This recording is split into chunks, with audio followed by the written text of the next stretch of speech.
Hey my loves, இன்னைக்கு நம்ம பார்க்க போகிற படம் என்னன்னா 2025 வெளியான தொடரும் அப்படின்ற மலையாள படத்தை பற்றி தாங்க பார்க்க போகிறோம். இந்த படம் ஒரு தரமான மற்றும் தாறுமாறான சஸ்பென்ஸ் த்ரில்லர் படங்க. நம்ம திருஷ்யம் படம் எப்படி இருக்கும் அந்த மாதிரி தாங்க இந்த படமும் இருக்கும். இந்த படத்தோட ஒன்லைனர் என்னன்னா, ஹீரோ சென்டிமெண்ட்டாக ஒரு அம்பாசிடர் கார் வச்சிருப்பாருங்க. அந்த காரை கண்ணுங்கருத்துமா பார்த்துப்பாரு. அந்த கார் தன்னோட மகனால ஒரு சின்ன ஆக்சிடென்ட்டை சந்திக்குது. அந்த காரை மெக்கானிக் ஷெட்ல ரெடி பண்ணுறதுக்காக கொடுக்குறாருங்க. அந்த மெக்கானிக் ஷெட்ல வேலை பார்க்குறவரு அந்த காரை இல்லீகலான ஒரு விஷயத்துக்கு பயன்படுத்திடுறாரு. அதனால அந்த கார் மேலே போலீஸ் கேஸ் ஆகுது. போலீஸ்காரங்க அந்த காரை தரமாட்டேன்றாங்க. ஹீரோ அந்த கார் மேல உசிரியே வச்சிருக்கிறதுனால அந்த காரை மீட்கறதுக்கு போராடுறாருங்க. அதை தொடர்ந்து நடக்கக்கூடிய பல சம்பவங்கள் தான் மொத்த படமே. நாம கொஞ்சம் கூட எதிர்பார்க்காத தாறுமாறான ட்விஸ்ட் அண்ட் டர்ன்ஸ் எல்லாம் இந்த கதையில வருங்க. இந்த படத்தை மிஸ் பண்ணாம பாத்துருங்க. மல்டி லாங்குவேஜஸ்ல வெளியாயிருக்கு. ஸ்ட்ரெயிட்டா வீடியோக்குள்ள போயிடலாம். நீங்க பார்த்துட்டு இருக்கிறது சரண் என்டர்டைன்மெண்ட். நான் தான் சரண். வாங்க வீடியோக்குள்ள போலாம். படத்தோட ஸ்டார்டிங் சீன்ல மலைப்பகுதியில் இருக்கக்கூடிய ஒரு அழகான கிராமத்தை காட்டுறாங்க. அன்னைக்கு ராத்திரி வழக்கத்துக்கு மாறா ஹெவியா மழை பெய்ய ஆரம்பிக்குதுங்க. அந்த மழை வெள்ளமா மாறுது. வெள்ளம் பாத்தீங்கன்னா நிலச்சரிவை ஏற்படுத்துது. அது ஒரு சாதாரண நிலச்சரிவா இல்லைங்க. ஒரு கிராமத்தையே அழிக்கிற அளவுக்கு பெரும் நிலச்சரிவா மாறி ஒரு கிராமத்தையே தடம் புரள வைக்குது. போலீஸ்காரங்களுக்கும் தீயணைப்பு துறைக்கும் இந்த தகவல் தெரிய வருது. உடனடியா ஸ்பாட்டுக்கு போறாங்க. அங்க நிலச்சரிவுல கட்டட இடிபாடுகளுக்குள்ள சிக்கிட்டு இருக்கக்கூடிய மக்களை காப்பாத்துறது ரொம்பவே ரிஸ்கா இருக்கு. இருந்தாலும் தீயணைப்பு துறையினர் தங்களோட உயிரை பணைய வச்சு அந்த மக்களை காப்பாத்திக்கிட்டு இருக்காங்க. அந்த வகையில அங்க இருக்கக்கூடிய மண் சரிவுல ஒரு கார் ஒன்று புதஞ்சு கிடக்குதுங்க. அந்த காருக்குள்ள ஒரு நபர் என்ன காப்பாத்துங்க அப்படின்னு கத்திக்கிட்டு இருக்காரு. ரெஸ்கியூ பண்ண வந்த ஒருத்தர் அதை கவனிச்சிடுறாரு. உடனடியா தன்னோட டீமோட போய் அந்த ஒரு நபரை ரொம்ப கஷ்டப்பட்டு ரிஸ்க் எடுத்து காப்பாத்துறாங்க.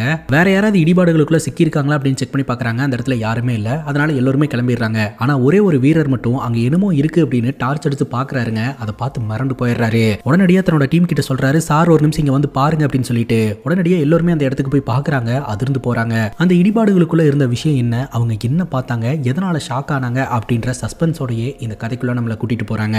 அங்க கட் பண்ணா நம்ம ஹீரோவை காட்டுறாங்க. நம்ம ஹீரோவோட பேரு சண்முகம். நம்ம ஹீரோவை எல்லாருமே பென்ஸ் அப்படின்னு சொல்லி தான் செல்லமா கூப்பிடுவாங்க. அதற்கான காரணம் என்னன்னா, அவர் ஓட்டிட்டு இருக்கக்கூடிய அம்பாசிடர் கார் மேல உசிரியே வச்சிருக்காருங்க.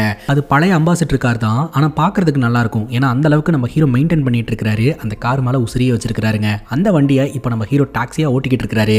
பேசஞ்சர்ஸ் கிட்ட எப்போதுமே கலகலன்னு பேசக்கூடிய ஒரு ஆள் தாங்க நம்ம ஹீரோ. பேசஞ்சர் கிட்ட தன்னோட கதையெல்லாம் சொல்லிக்கிட்டு இருக்காரு. முன்னொரு காலத்துல நம்ம ஹீரோ சினிமால ஸ்டண்ட் மாஸ்டரா இருந்தாராம். பழனி அப்படின்ற மாஸ்டருக்கு கீழே தான் இவர் ஸ்டண்ட் மாஸ்டரா இருந்திருக்காரு. ஒரு சில பிரச்சனையின் காரணமா அதுல இருந்து வெளியில வந்துட்டதாகவும் இப்ப டாக்ஸி ஓட்டிட்டு இருக்கிறதாவும் சொல்லிக்கிட்டு இருக்காருங்க. இவங்க கார்ல வந்துகிட்டு இருக்கும்போதே பாத்தீங்கன்னா யானை சத்தம் கேக்குது. ஏன்னா இவர் சபரிமலை ட்ரிப்பு தாங்க போயிருக்காரு. சப்போஸ் யானை வந்ததுன்னா என்ன பண்றது அப்படின்ற மாதிரி கேட்க, யானைங்க கூட்டமா வந்துச்சுன்னா எந்த பிரச்சனையும் கிடையாது, ஒத்த யானையா வந்தாதான் பிரச்சனையே, அதெல்லாம் ஒன்றும் ப்ராப்ளம் இல்லை, சேஃபா போயிடலாம் அப்படின்னு சொல்லிட்டு அந்த இடத்துல இருந்து ஹாப்பியா அவங்க கிளம்புறாங்க. இப்போ நம்ம ஹீரோட ஃபேமிலி போட்டோவை நம்ம கிட்ட காட்டுறாங்க. ஹீரோக்கு திருமணமாயி பையன் ஒன்று பொண்ணு ஒன்று இருக்குதுங்க. ரெண்டு பேருமே பாத்தீங்கன்னா காலேஜ் போற வயசுல இருக்கக்கூடிய பசங்க தாங்க. ஹீரோடைய பையன் பேரு பவி, பொண்ணு பேரு பவித்ராங்க. இப்போ ஹீரோ பாத்தீங்கன்னா அவங்க பையனை பிக்கப் பண்றதுக்காக போறாரு. ஆனா ஹீரோட பையன் பாத்தீங்கன்னா ஆல்ரெடி ஆட்டோ பிடிச்சிட்டு வந்துட்டாரு. சொந்தமா கார் இருக்கும்போது எதுக்கு ஆட்டோ எல்லாம் பிடிச்சிட்டு வர அப்படின்னு கேட்கும்போது, இது இந்த ஓட்ட வண்டியில நான் வர சொல்றீங்களா, இந்த வண்டி ஒரு பூலோகோ போல்ட் நட்டு அப்படின்னு சொல்ல, இது போல்ட் நட்டா, இந்த வண்டியை பத்தி எப்படா உன்னால குறை சொல்ல முடியுது, இந்த வண்டியில எவ்வளவு பெரிய ஜாம்பவான்கள்லாம் ஏறி இருக்கிறாங்க தெரியுமா அப்படின்ற மாதிரி ஹீரோ அந்த கார் மேல இருக்கக்கூடிய பாசத்தை தன் பையன் கிட்ட வெளிப்படுத்திக்கிட்டு இருக்காருங்க. கரெக்டா ஹீரோடைய மனைவி பாத்தீங்கன்னா பையனுக்கு ஃபோன் பண்ணி, எங்கடா இருக்கிற, உங்க அப்பா பக்கத்துல இருந்தா போனை கொடு அப்படின்னு சொல்ல, நம்ம ஹீரோ கிட்ட லவுட் ஸ்பீக்கர் போட்டு பையன் கொடுக்குறான். ஏன் நீங்க போனை எடுக்கவே இல்லை, ஏன் கட் பண்ணீங்க அப்படின்ற மாதிரி கேட்க, நான் டிரைவிங்ல இருந்தா அதனால தான் எடுக்கல அப்படின்ற மாதிரி ஹீரோ சொல்றாருங்க. உங்க பொண்ணு என்னையே ஏமாத்திக்கிட்டு இருக்கா, ஏதோ கூகுள் கிளாஸ் இருக்கு அப்படி இப்படின்லாம் போய் சொல்லிட்டு போனை வாங்கிட்டு யார்கிட்டயோ குசு குசுன்னு பேசிக்கிட்டு இருக்கா. அவ யார்கிட்ட பேசுறா என்னன்னா தெரியல, என்கிட்ட மறைக்கிறா, நீ தான் வந்து என்னன்னு கேட்கணும் அப்படின்ற மாதிரி ஹீரோடைய மனைவி ஹீரோ திட்டுறாங்க. ஹீரோடைய கதாபாத்திரம் எந்த மாதிரி அப்படின்னு பாத்தீங்கன்னா, கொஞ்சம் கூட கோவமே படாத ஒரு ஆளுங்க. எப்போதுமே கலகலன் எல்லாருக்கிட்டையும் பேசக்கூடிய ஒரு ஆளா இருந்துகிட்டு இருக்காரு. வெளியாளுங்க கிட்டயே கலகலன் பேசக்கூடிய ஒரு ஆளு. சொந்த பொண்ணுகிட்டையும் பையன் கிட்டையும் எந்த அளவுக்கு ஃப்ரெண்ட்லியா இருப்பாரு அப்படின்னு நீங்களே யோசிச்சு பாருங்க. குடும்பத்தினர்கள் கிட்ட எப்போதுமே ஃப்ரெண்ட்லியா இருக்கக்கூடிய கேரக்டர் தாங்க நம்ம ஹீரோடைய கேரக்டர். இப்போ ஹீரோவும் ஹீரோட பையனும் வீட்டுக்கு போறாங்க. பையன் காரை ஓட்டி இறங்கி போய் செல்லமா வளர்க்கக்கூடிய நாய்கிட்ட விளையாடிக்கிட்டு இருக்கான். அவங்க அம்மா வெளியில வந்து பயங்கரமா திட்டிக்கிட்டு இருக்காங்க. ஃபோன் பண்ணா எடுக்கவே மாட்டேயாடா அப்படின்னு சொல்லிட்டு. அப்போ பாத்ரூம்குள்ள இருந்து நம்ம ஹீரோடைய பொண்ணு சிக்னல் கொடுக்குறா. அப்பா டோர் ஓப்பன் பண்ணி விடுங்க, அம்மா உள்ள வச்சு லாக் பண்ணிட்டாங்கன்னு சொல்லிட்டு நம்ம ஹீரோ போய் ஓப்பன் பண்ணி விடுறாரு. ஆமா அவனோட அம்மா அவன் மேல கம்ப்ளைண்ட் கொடுக்குறாங்க, யார்கிட்டயோ குசு குசுன்னு பேசிக்கிட்டு இருக்கியா, யார்கிட்ட பேசிக்கிட்டு இருக்க அப்படிங்கும்போது, குசு குசுன்னு நான் பேசுனா, நான்லாம் யார்கிட்டையும் பேசவே இல்லை, அம்மா தான் அப்படி நினைச்சுக்கிட்டு இருக்காங்க. இப்போ கூட பாருங்க தொண நீங்க ரெண்டு பேர்த்த திட்டிக்கிட்டே இருக்காங்க, அம்மாவை எங்கிருந்து தான் பிடிச்சிட்டு வந்தீங்களோ, பயங்கரமான கிரிஞ்சா இருக்கிறாங்க அப்படின்ற மாதிரி சொல்ல, கிரிஞ்சா அப்படின்ற மாதிரி ஹீரோ பார்த்துக்கிட்டு இருக்காருங்க. அதுக்கப்புறம் ஹீரோடைய மனைவி, பையன், பொண்ணு, அப்புறம் வீட்டில் ஆசையாக வளர்க்கக்கூடிய நாய் அப்படின்னு சொல்லிட்டு எல்லாரும் ஒன்றா உட்காந்து சாப்பிட்றாங்க. அப்போ ஹீரோடைய மனைவி பொண்ணு யார்கிட்டயும் குசு குசுன்னு பேசிக்கிட்டே இருக்கா இல்லையா, அது என்ன ஏதுன்னு கேளுங்க அப்படின்ற மாதிரி சொல்ல, ஹீரோ டிரெக்டாக நீ யார்கிட்ட பேசிக்கிட்டு இருக்க அப்படின்ற மாதிரிலாம் கேட்காம, இந்த வயசில் இந்த மாதிரி எண்ணங்கள் வரதெல்லாம் சகஜம் தான், ஆனால் அதை ரொம்ப சீரியஸாலாம் எடுத்துக்காத, அதுலலாம் போய் சிக்கிறாத, இப்போதைக்கு படிக்கிற வேலையை மட்டும் பாரு அப்படின்னு சொல்லி ரொம்ப ஜாலியான ஒரு அட்வைஸை பண்ணிடுறாருங்க. அப்படியே நாட்கள் நகர ஆரம்பிக்குது. குடும்பத்தோட இவங்க ரொம்ப சந்தோஷமா ஹாப்பியா வாழ்றாங்க. ஹீரோ அவர் வச்சிருக்கிற அந்த அம்பாசிடர் கார் மேல உசிரியை வச்சிருக்கிறதுனால எப்போதுமே அதை தொடச்சு கிளீனா வச்சு பாருங்க. ராத்திரி நேரம் நம்ம ஹீரோ வீட்டை விட்டு வெளியில வரும்போது ஹீரோடைய பையன் அங்க நின்று திருட்டு தம் முடிச்சுக்கிட்டு இருப்பான். என்னடா அது அப்படின்னு சொல்லிட்டு அங்க போய் பார்க்கும்போது பையன் பார்த்து பயந்துட்டு அந்த தம்மு தூக்கி வீசிட்டு போயிடுவான். ஹீரோ அந்த இடத்துக்கு போய் அது என்ன ஏதுன்னு செக் பண்ணி பாப்பாருங்க. பார்த்து போட்டு ஓகே ஓகே இது ஒன்றும் தப்பான விஷயம் கிடையாது அப்படின்னு சொல்லிட்டு வந்துருவாருங்க. இந்த அளவுக்கு ரொம்பவே லிபரலா இருக்கக்கூடிய ஒரு ஆள் தான் நம்ம ஹீரோ. அதுக்கப்புறம் லோக்கல் ஆளுங்களை எல்லாம் பிக்கப் பண்றது டிராப் பண்றது அப்படின்னு சொல்லிட்டு உள்ளூருக்குள்ளேயே பாத்தீங்கன்னா அந்த டாக்ஸியை ரன் பண்ணிக்கிட்டு இருக்காருங்க. இப்ப சென்னையில் இருக்கக்கூடிய பழனி அப்படின்ற ஸ்டண்ட் மாஸ்டரோட அசிஸ்டன்ட்டை நம்ம கிட்ட காட்டுறாங்க. பழனி அப்படின்ற அந்த ஸ்டண்ட் மாஸ்டரோட கதாபாத்திரத்துல நம்ம மதிப்பிற்குரிய பாரதி ராஜா அவர்கள் தான் பண்ணிருப்பாரு. ஹீரோ முன்னொரு காலத்துல இவங்களோட டீம்ல தான் ஸ்டண்ட் மாஸ்டரா இருந்திருக்காரு. இப்ப ஹீரோ கிட்ட பேசணும் அப்படின்னு சொல்லிட்டு அவங்க கால் பண்றாங்க. என்ன பண்ணிட்டு இருக்க ஏது பண்ணிட்டு இருக்க அப்படின்னு கேட்க ஹீரோ சொல்றாரு, என் பையனோட ஃப்ரெண்ட்ஸ் எல்லாம் இன்னைக்கு வீட்டுக்கு வரேன் அப்படின்னு சொல்லியிருக்காங்க. அவங்களுக்காகலாம் சமைக்கணும், பொருள் எல்லாம் வாங்குறதுக்காக வந்திருக்கேன் அப்படின்னு சொல்ல, சரி ஓகே எனக்கு கொஞ்சம் உடம்பு சரியில்லை, மாத்திரையெல்லாம் தீந்து போச்சு, நீ அந்த வழியா வந்தீங்கன்னா அந்த மாத்திரை ஏதாவது கொண்டு வர முடியுமா, அப்படி இல்லைன்னா யாராவது கிட்ட கொடுத்து விட முடியுமா அப்படின்னு கேட்க, நான் கண்டிப்பா பண்றேன் அப்படின்ற மாதிரி ஹீரோ சொல்றாருங்க. இப்போ நம்ம ஹீரோட பையன் இருக்கான் இல்லையா, பையனோட ஃப்ரெண்ட்ஸ் எல்லாருமே வந்துட்டாங்க. வந்தவங்க அந்த காரை சுத்தி சுத்தி பார்த்துக்கிட்டு இருக்காங்க. ஆக்சுவலா ஹீரோவோட பையனுக்கு மட்டும்தான் அந்த கார் ஒரு பழைய காரு. ஆனா அவனோட ஃப்ரெண்ட்ஸுக்கெல்லாம் இது பாத்தீங்கன்னா ஒரு பயங்கரமான ட்ரெஷருங்க. இந்த மாதிரி கார்லாம் கண்ணில் பார்க்கறதே பெரிய விஷயம். உங்க அப்பா வச்சிருக்கிறாருன்னா உண்மையிலேயே நீ கித்ரா அப்படின்ற மாதிரி சொல்லிக்கிட்டு இருக்காங்க. ஒரு சிலருக்கு இந்த பழைய கார் மேலெல்லாம் கிரேஸ் இருக்கும் இல்லையா, அந்த வகையில் ஹீரோடைய ஃப்ரெண்டுக்கு பார்த்தீங்கன்னா இந்த அம்பாசிடர் கார் மேலே ஒரு கிரேஸ் இருக்குது. நம்ம ஹீரோ பையனை கலாய்க்கிறாரு, இந்த வண்டியை தானே ஓட்ட வண்டின்னு சொன்னேன், பாத்தியா உன் ஃப்ரெண்டு இந்த வண்டி மேலே எவ்வளோ ஆசையை வச்சிருக்கிறான்னு சொல்லிட்டு, சரி வாங்க போகலாம் அப்படின்னு சொல்லிட்டு எல்லாருமே அந்த இடத்துல இருந்து கிளம்புறாங்க. அதுக்கப்புறம் ஹீரோ வீட்டில் இருக்கக்கூடிய பழைய ஃபோட்டோஸ் எல்லாம் இவங்க பார்க்குறாங்க. அப்போதான் பசங்களுக்கு தெரிய வருது, நம்ம ஹீரோ முன்னொரு காலத்தில் சினிமாவில் ஸ்டண்ட் மாஸ்டராக இருந்திருக்கிறாரு. நிறைய நடிகர்கள் கூட ஃபோட்டோஸ் எல்லாம் எடுத்து அந்த ஃபோட்டோஸை ஃப்ரேம் பண்ணி மாட்டியிருக்கிறார் அப்படின்ட்டு. உண்மையிலேயே உங்கள் அப்பா வேற லெவல்ரா அப்படின்ற மாதிரி அந்த பையனோட ஃப்ரெண்ட்ஸ் எல்லாம் சொல்லிக்கிட்டு இருக்காங்க. பையனோட ஃப்ரெண்ட்ஸ் எல்லாம் உட்கார வச்சு சாப்பாடு போட்டுட்டு இருக்காருங்க. அந்த நேரம் பார்த்து ஹீரோடைய ஃப்ரெண்டு கிட்ட இருந்து கால் வருது. என்னடான்னு பார்த்தா ஹீரோட ஃப்ரெண்டு வெளியில தான் நின்றுட்டு இருக்காரு. ரெண்டு பேரும் சரக்கு போகிறதுக்காக பிளான் பண்ணிக்கிட்டு இருக்காங்க. ஹீரோ அவரோட மனைவி கிட்டலாம் வந்து அப்படி இப்படின்னு போய் சொல்லிட்டு வீட்டை விட்டு வெளியில் ஓடி வந்துடுறாருங்க. அதுக்கப்புறம் இவங்க ரெண்டு பேரும் பார்த்தீங்கன்னா பக்கத்தில் இருக்கக்கூடிய ஒயின் ஷாப்புக்கு போகிறாங்க. அங்கே சரக்கு வாங்கிட்டு இருக்கும்போது ஹீரோடைய கார் கிராஸ் ஆகிறத ஹீரோடைய ஃப்ரெண்டு பார்த்துட்டு சொல்கிறாரு, உன்னோட கார் மாதிரியே இருக்குது அப்படின்னு சொல்லிட்டு. அதை பார்த்ததும் நம்ம ஹீரோ பயங்கர ஷாக் ஆயிடுறாரு. ஹீரோடைய காரை பார்த்தீங்கன்னா யாருக்குமே ஓட்டுறதுக்கு கொடுக்க மாட்டாருங்க. அந்த அளவுக்கு பொத்தி பொத்தி பாதுகாப்பாக வச்சிருப்பாரு. அப்படி இருக்கும்போது நம்ம வண்டியை யார் எடுத்துகிட்டு போகிறா அப்படின்னு சொல்லிட்டு உடனடியாக ரொம்ப வேகமாக இவங்களும் ஃபாலோ பண்ணிகிட்டே போக ஆரம்பிக்கிறாங்க. அப்போ தான் தெரிய வருது பையனோட ஃப்ரெண்ட்ஸ் அந்த வண்டி எடுத்துருக்காங்க அப்படின்னு சொல்லிட்டு. பையனோட ஃப்ரெண்டு ஒருத்தன் அந்த வண்டி மேலே ரொம்ப கிரேஸாக இருந்தான் இல்லையா, உங்கள் அப்பா தான் வெளியில் போயிட்டார் இல்லையா, இந்த வண்டி ஒரே ஒரு வாட்டி ஓட்டி பார்க்குறேன் அப்படின்னு சொல்லிட்டு வண்டி எடுத்துகிட்டு இவங்க போயிட்டு இருக்காங்க. ஆக்சுவலாக அது பழைய வண்டி அப்படின்றதுனால இந்த பையனுக்கு பிரேக் போட தெரிய மாட்டேதுங்க. பிரேக் போட்டாலும் வண்டி நிற்க மாட்டேது அப்படின்ற மாதிரி புலம்பிக்கிட்டு இருக்கிறான். அப்பாவுக்கு மட்டும் இது தெரிஞ்சதுன்னா அவ்வளோதான் அப்படின்ற மாதிரி ஹீரோட பையனும் புலம்பிக்கிட்டு இருக்கான். எப்படியாவது வண்டியை நிப்பாட்டு அப்படின்னு சொல்லிக்கிட்டு இருக்க, வண்டியை பார்த்தீங்கன்னா அங்கே இருக்கக்கூடிய ஒரு மரத்து மேலே மோதி நிப்பாட்டுறாங்க. ஹீரோவும் கரெக்டாக அந்த இடத்துக்கு வந்துடுறாருங்க. ஹீரோக்கு பயங்கர கோவம் வருது. பையனை பலார்னு ஒரு அற விட்டுறாரு, யாரை கேட்டு நீ வண்டி எடுத்த அப்படின்னு சொல்லிட்டு. உனக்கு ஏதாவது ஆயிருந்துச்சுன்னா என்ன ஆகுறது அப்படின்னு சொல்லிட்டு பையனுடைய நலன்ல அக்கறை காட்டிட்டு அதுக்கப்புறம் வண்டியை போய் செக் பண்ணி பார்க்குறாரு. வண்டியோட பம்பர் மட்டும் கொஞ்சம் டேமேஜ் ஆன மாதிரி தெரியுதுங்க. உடனடியாக கார் எடுத்துட்டு ரெகுலராக விடக்கூடிய மெக்கானிக் ஷெட்ல கொண்டு போய் விடுறாருங்க. அங்கே மணியன் அப்படின்றவர் தான் பார்த்தீங்கன்னா இந்த காரோடைய மெக்கானிக் வேலைகள்லாம் பார்க்குறாரு. பம்பர் மட்டும் டேமேஜ் ஆகல, காருக்கு கீழே நிறைய டேமேஜ் ஆயிருக்கு. ஸோ எல்லாத்தையுமே சரி பண்ணணும் அப்படின்ற மாதிரி சொல்ல ஹீரோக்கு ரொம்பவே சங்கட்டமாக இருக்குதுங்க. அந்த கரேஜோட ஓனர் சொல்றாரு, ஏன் இந்த வண்டியை வச்சு ரொம்ப கஷ்டப்பட்டுக்கிட்டு இருக்க, இந்த வண்டியை தூக்கி போட்டு வேற வண்டி வாங்கலாம்ல அப்படின்ற மாதிரி சொல்ல, உடனே ஹீரோ கேட்குறாரு, உங்களுக்கு தர வேண்டிய பாக்கி ஏதாவது இருக்கா அப்படின்ட்டு. இல்லையே ஏன் கேட்குற அப்படின்னு கேட்கும்போது, இப்போ எனக்கு அட்வைஸ் பண்ணாதீங்க அப்படின்ற மாதிரி ஹீரோ சொல்லிடுறாருங்க. இப்போ நம்ம ஹீரோ தன்னோட பையனுக்கு ஃபோன் அடிக்கலாம் அப்படின்ட்டு ஃபோன் அடிக்கிறாரு. ஆனால் ஹீரோட பையன் ஃபோன் எடுக்க மாட்டேன்றான். மெசேஜ் பண்ணாலும் பார்த்தீங்கன்னா அவன் ரெஸ்பான்ஸ் பண்ண மாட்டேன்றான். அங்கே வேலை பார்க்குற மணியன் அப்படின்றவர்கிட்ட வாட்ஸ்அப்பில் நாம் அனுப்பக்கூடிய மெசேஜை அவங்க பார்த்துட்டாங்கன்னா அதை எப்படி கண்டுபிடிக்கிறது அப்படின்னு கேட்க, அதுவானா ப்ளூடிக் வரும், அதை வச்சு கண்டுபிடிச்சிக்கலாம் அப்படின்ற மாதிரி சொல்ல, ஹீரோ அவர் பையனுக்கு அனுப்பக்கூடிய மெசேஜ் எல்லாமே ப்ளூடிக்கில் தான் இருக்குது. பையன் மெசேஜஸை பார்த்தும் ரெஸ்பான்ஸ் பண்ண மாட்டேன்றான். ஏன்னா அப்பா மேலே கொஞ்சம் கோவத்தில் இருந்துட்டு இருக்கிறான். அதுக்கப்புறம் கேன்டீனில் தன்னோட ஃப்ரெண்ட்ஸோட உட்காந்து சாப்பிடும்போது ஹீரோக்கு மெசேஜ் பண்ணலாம் அப்படின்னு அந்த பையன் டைப் பண்ணுறான். ஆனால் மெசேஜை அழிச்சிட்டு அமைதியாக உட்காந்துடுறான். ஃப்ரெண்டே கேட்குறான், எதுக்குடா உங்கள் அப்பா கிட்ட இவ்வளோ ஈகோ பார்த்துட்டு இருக்கு அப்படின்ட்டு. அந்த நேரம் பார்த்து நம்ம ஹீரோக்கு ஒரு ஃபோன் கால் வருதுங்க. பழனி அப்படின்ற அந்த ஸ்டண்ட் மாஸ்டர் இறந்துட்டாரு அப்படின்னு சொல்லிட்டு அவருடைய அசிஸ்டண்ட்டு ஃபோன் பண்ணி சொல்கிறாரு. ஹீரோக்கு அதை கேட்கும்போது ரொம்பவே கஷ்டமாக இருக்குது. உடனடியாக சென்னை கிளம்பி போகிறாருங்க. பழனி மாஸ்டரோட இறுதி சடங்கில் கலந்துட்டு எல்லா வேலையும் முடிச்சுட்டு திரும்பவும் இந்த ஊருக்கு கிளம்பி வராருங்க. ஊருக்கு வந்த உடனே இந்த கரேஜ் ஓனர் நீ என் கூட வா அப்படின்ற மாதிரி சொல்லிட்டு ஒரு இடத்துக்கு கூட்டு போயிட்டு இருக்காருங்க. எங்கே கூட்டிட்டு போறீங்க அப்படின்னு கேட்கும்போது அப்போ தான் தெரிய வருது போலீஸ் ஸ்டேஷனுக்கு அவர் கூட்டிட்டு போயிட்டு இருக்காரு அப்படின்ட்டு. உள்ள போயிட்டு சர்க்கிள் இன்ஸ்பெக்டர் பென்னியை பார்க்குறாங்க. அப்போதாங்க விஷயமே தெரிய வருது. நம்ம ஹீரோ சர்வீஸுக்காக இந்த கரேஜில் காரை விட்டுருந்தார் இல்லையா, மணியன் அப்படின்ற ஒரு மெக்கானிக் தான் வந்து ஹீரோவுடைய காரை சர்வீஸ் பண்ணிட்டு இருந்திருக்காரு. அவரு பார்த்தீங்கன்னா ஸ்பேர் பார்ட்ஸ் வாங்குறதுக்காக அந்த காரை எடுத்துட்டு வெளியில் போகும்போது போலீஸ்காரங்க பிடிச்சிருந்துருக்காங்க. அப்போது இந்த காரில் கஞ்சா இருந்துதான். ஸோ இல்லீகலாக கஞ்சா கடத்துறியா அப்படின்னு கேள்வி கேட்டு பிடிச்சிருக்காங்க. ஆனால் அந்த மணியன் பார்த்தீங்கன்னா போலீஸ் அட்டாக் பண்ணிட்டு தப்பிச்சு போயிட்டான். இப்போ போலீஸ்காரங்க இந்த காரை வந்து ஸ்டேஷனில் வச்சிருக்காங்க. அந்த மணியன் அப்படின்றவனை தேடிக்கிட்டு இருக்காங்க. இந்த பென்னின்ற ஆஃபீஸர் பார்த்தீங்கன்னா பயங்கர காண்டில் இருந்துகிட்டு இருக்காரு. இந்த கரேஜ் ஓனர் சொல்றாரு, அவன் என் கடைக்கு மெக்கானிக் வேலைக்காக வந்தவங்க, அவன் இந்த மாதிரி பண்ணுவான்னு சத்தியமாக நான் நினச்சி கூட பார்க்கவே இல்லை அப்படின்னு சொல்ல, அவன் கடத்துறான், நீங்கள் உதவி செஞ்சுருக்கீங்க, அப்படி தான் நான் கேஸை போடுவேன் அப்படின்ற மாதிரி அவர் சொல்லிக்கிட்டு இருக்கிறாருங்க. அப்போ நம்ம ஹீரோ சொல்கிறாரு, சார் கார் என்னது, நான் சர்வீஸுக்காக கொடுத்துருந்த கார் அது, தயவு செஞ்சு இந்த காரை என்கிட்ட கொடுத்துருங்க அப்படிங்கும்போது அதெல்லாம் தர முடியாது அப்படின்ற மாதிரி பென்னி சொல்லிடுறாருங்க. அப்போ கரெக்டாக சுதீர் அப்படின்ற போலீஸ் ஆஃபீஸர் பென்னியை பார்க்கறதுக்காக வராரு. அவரோட தங்கச்சி கல்யாணத்துக்கு லீவ் வேணும் அப்படின்ற மாதிரி கேட்டிருப்பாருங்க. ஆனால் பென்னி வந்து வேலை இருக்குது தர முடியாது, இன்னும் ஒரு நாள் இருக்குல்ல, கடைசி நாள் போனால் போதும் அப்படின்ற மாதிரி சொல்லிடுறாருங்க. சுதீருக்கு ரொம்பவே கஷ்டமாக போயிடுது. இப்போ நம்ம ஹீரோ பென்னி கிட்ட சொல்கிறாரு, சார் என்ன ஃபைனோ அதை நான் கொடுக்கறதுக்கு தயாராக இருக்கிறேன், தயவு செஞ்சு காரை கொடுத்துருங்க அப்படின்ற மாதிரி சொல்ல, அதுக்கு இந்த பென்னி சொல்கிறாரு, ஆக்சுவலாக அந்த மணியன் அப்படின்றவன் மேலே ஏகப்பட்ட கஞ்சா கேஸ் இருக்குது, இந்த வாட்டி போலீஸே அட்டாக் பண்ணிட்டு போயிருக்கிறான், அதனால் அப்படியெல்லாம் தர முடியாது அப்படின்ற மாதிரி சொல்லி வெளியில் அமைச்சிடுறாருங்க. இப்போ நம்ம ஹீரோ பார்த்தீங்கன்னா இந்த கரேஜ் ஓனர் மேலே தான் கோவப்படுறாரு. இந்த கரேஜ் ஓனர் என்ன சொல்கிறாரு அப்படின்னா, அவன் நம்பிக்கையான பையன், கண்டிப்பாக போய் ஒழுங்காக ஸ்பேர் பார்ட்ஸ் வாங்கிட்டு வந்துடுவான் அப்படின்னு சொல்லிட்டு தான் நான் அமுச்சு வச்சேன், ஆனால் அவன் இப்படி பண்ணுவான்னு நினச்சி கூட பார்க்கல அப்படின்னு சொல்ல, ஸ்டேஷனுக்குள்ளேயே இவங்க சண்டை போட்டுட்டு இருக்காங்க. அங்கே இருக்கிற ஆஃபீஸர் இங்கெல்லாம் சண்டை போடக்கூடாது, வெளியில் போங்க அப்படின்ற மாதிரி துரத்தி விட்டுறாங்க. இப்போ நம்ம ஹீரோ ஸ்டேஷனில் இருக்கக்கூடிய அவரோட காரை போய் பார்த்து ரொம்ப ஃபீல் பண்ணுறாரு. அது தூசியாக இருந்துகிட்டு இருக்குது. அதுக்கப்புறம் நம்ம ஹீரோ அந்த கரேஜ் ஓனரை மீட் பண்ணுறாரு. எனக்கு தெரியாது, அந்த மணியனை எப்படியாவது பிடிச்சி கொண்டாந்து போலீஸில் ஒப்படைச்சிட்டு என் காரை மீட்டே ஆகணும் அப்படின்னு சொல்லிட்டு இந்த மணியனுடைய வீட்டு அட்ரஸுக்கு போய் பார்க்குறாங்க. ஆனால் இந்த மணியனுடைய அம்மா அப்பா பார்த்தீங்கன்னா எனக்கும் அவனுக்கும் எந்த சம்மந்தமும் கிடையாது அப்படின்ற மாதிரி இவங்களையும் பிடிச்சி திட்டி துரத்தி விட்டுறாங்க. மணியன் வந்து ஒரு பொறுப்பான பையன் இல்லை அப்படின்றதுனால மணியனுடைய பேரண்ட்ஸ் பார்த்தீங்கன்னா இவங்க கிட்ட தான் பயங்கரமாக கோவப்பட்டுக்கிட்டு இருக்காங்க. அதனால இந்த கரேஜ் ஓனரும் நம்ம ஹீரோவும் அந்த இடத்துல இருந்து கிளம்பிடுறாருங்க.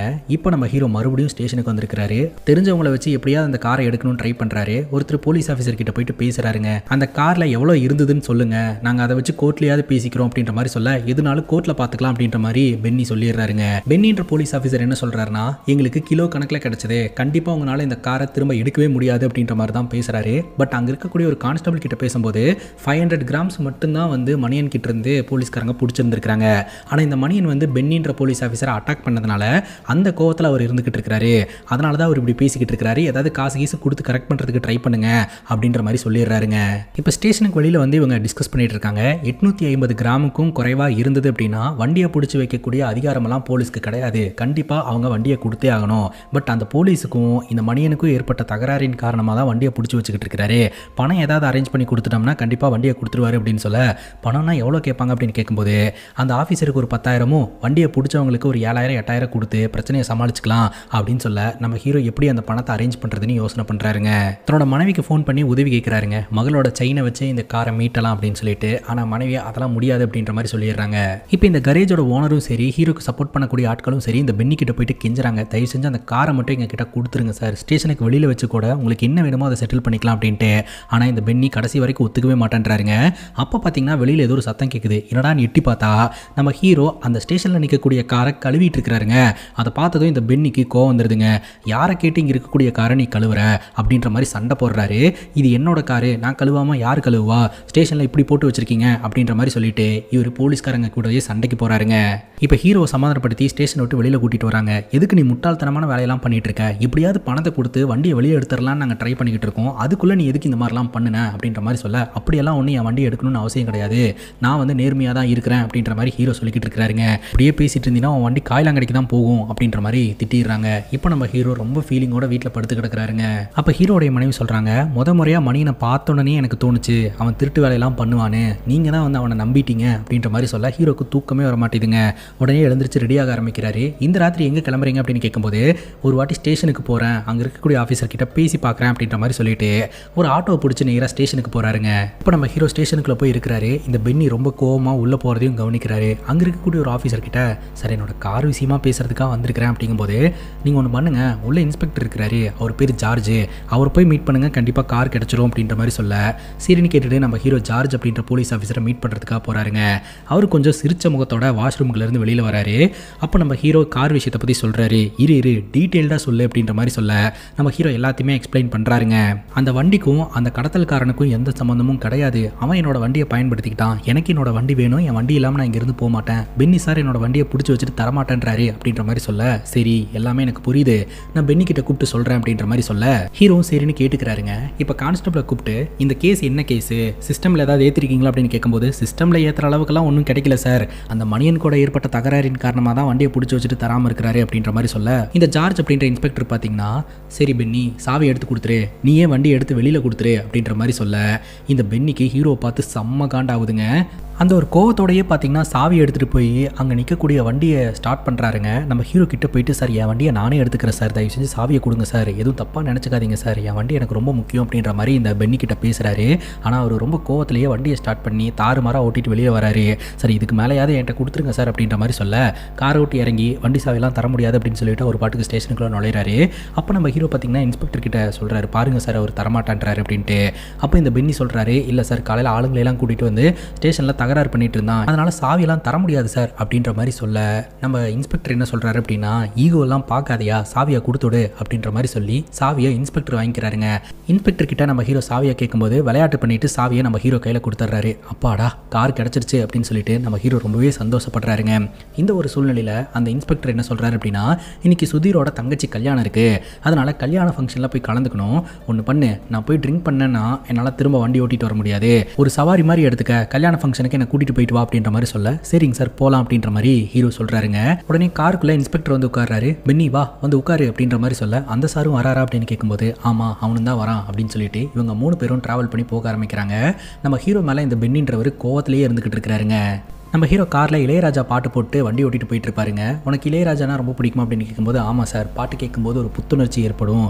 ஆமாம் சார், உங்கள் ஃபேமிலியெல்லாம் அப்படின்னு கேட்கும்போது இன்ஸ்பெக்டர் சொல்கிறாரு, அவருடைய மனைவி இறந்து 5 வருஷம் ஆச்சா, ஒரு பொண்ணு இருக்குது, பொண்ணு பேர் மேரி அப்படின்றாரு.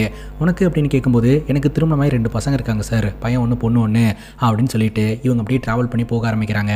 ஃபைனலி சுதீர் அப்படின்ற போலீஸ் ஆஃபீஸருடைய தங்கச்சி ரிசப்ஷனில் இவங்க கலந்துக்கிறாங்க. நம்ம ஹீரோவையும் உள்ளவா அப்படின்ற மாதிரி இந்த இன்ஸ்பெக்டர் கூப்பிட்றாரு. அங்கே எனக்கு யாரையுமே தெரியாது சார், நீங்கள் போய் அட்டன் பண்ணுங்கள், நான் கார்லேயே இருக்கிறேன் அப்படின்னு சொல்ல, சரி ஓகே அப்படின்னு சொல்லிட்டு அவங்க போய் அந்த ஃபங்க்ஷனில் பயங்கரமாக என்ஜாய் பண்ணுறாங்க, குடிக்கிறாங்க. அப்போ நம்ம ஹீரோவும் ரொம்ப போர் அடிக்குது அப்படின்னு சொல்லிட்டு அந்த ஃபங்க்ஷன் வீட்டுக்குள்ள நுழையிறாரு. அங்கே இருக்கக்கூடிய கிட்ஸ் கூடலாம் பார்த்தீங்கன்னா டான்ஸ் எல்லாம் ஆடிக்கிட்டு இருக்கிறாருங்க. அதை இந்த இன்ஸ்பெக்டர் பார்த்துடுறாருங்க. நம்ம ஹீரோ கூப்பிட்டு வா வந்து ஒரு ட்ரிங்கை போடு அப்படின்ற மாதிரி சொல்ல, இல்லை சார் வண்டி ஓட்டணும், நான் குடிக்கல அப்படின்ற மாதிரி சொல்ல, சரி குழந்தைங்க கூட டான்ஸ் ஆடிக்கிட்டு இருந்த அதே ஸ்டெப் இங்கே போட்டு காட்டு பார்க்கலாம் அப்படின்ற மாதிரி சொல்ல, இல்லை சார் அதேதோ குழந்தைங்க கூட ஆடிக்கிட்டு இருந்தேன் அப்படிங்கும்போது, இல்லை நீ ஆடணும் அப்படின்ற மாதிரி சொல்ல, சும்மா விளையாட்டுக்கு ஹீரோவும் ஆடி காட்டுறாருங்க. அப்புறம் ரொம்ப நேரம் ஆகிட்டே இருக்குதுங்க. அவங்களும் குடிச்சிட்டு என்ஜாய் பண்ணிட்டு இருக்காங்க. ஹீரோவும் என்ன பண்ணுறதுன்னு தெரியாமல் காருக்கு பக்கத்துலேயே ஒரு சேரை போட்டு அப்படியே படுத்தவர் தூங்கிடுறாரு. பென்னி அந்த இடத்துக்கு வந்து நம்ம ஹீரோ எழுப்புறாரு. எழுந்துடுறா அப்படின்னு சொல்லிட்டு ஹீரோவும் அப்படியே எழுந்திருக்கிறாரு. இப்போ இன்ஸ்பெக்டர் சொல்கிறாருங்க, ஆக்சுவலாக சுதீரோடைய ஃபார்ம் ஒன்று பக்கத்தில் இருக்குதான், ஸோ அந்த இடத்துக்கு நம்ம போயிட்டு வந்துடலாம் அப்படின்ற மாதிரி சொல்ல, அது எந்த இடம் அப்படின்னு கேட்க இடத்துடைய பேரை சொல்கிறாங்க. சார் அது இங்கிருந்து ரொம்ப தூரமாச்சே சார் அப்படின்ற மாதிரி சொல்ல, அட இங்கிருந்து பக்கம் தான், நாங்களாம் இருக்கிறோம்ல வா அப்படின்ற மாதிரி சொல்லி நம்ம ஹீரோவை காரை எடுக்க சொல்லிடுறாங்க.